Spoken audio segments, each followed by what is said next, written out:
Ready, go. Okay, you draw. Oh, it's challenging. Can I use Tagalog, Ma'am Trish? Of course you can. No. For you, it's English. We're running out of time. You Go. draw line, 2 lines. Horizontal, vertical.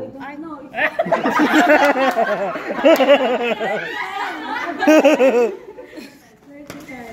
vertical. Hindi kailangan kaya at least. Don't tell her. And then, you put line on the upper part. Another line. Upper. Ay, lower. Huwag na kayo mo. Lower, and then, Pwede ka naman mag-Tagalog. ano ka, mag-drawing ka ng... Hindi na siya sa Ma'am, wait. Yung two vertical lines tsaka yung horizontal line Parallel line. magkadugtong, ma'am. No. Yung horizontal daw at vertical. Kadugtong daw. Nalito na siya mga... Overlapping. Vertical, magkaiwala yung vertical line sa baba. Tapos, lagyan mo ng line sa baba. Tapos, Nakadikit, ma'am, yung horizontal line dun sa dalawang vertical line, magkalayo.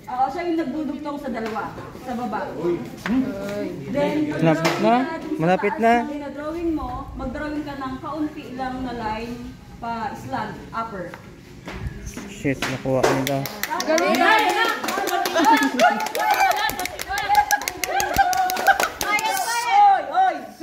Order in the car! Drawing ka ng parang, yung drawingist ka? Circle, parang yung... Saan, ma'am? Sa taas nung dalawang line na... Isang mo lang sa taas. Pinadugtong ko, alam tayo kung line na. 130. Ma'am, ano? Half moon?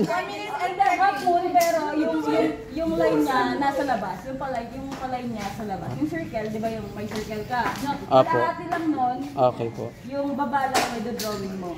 Ay, 2 minutes na. And then lagyan... Tapos na, te. Tapos na.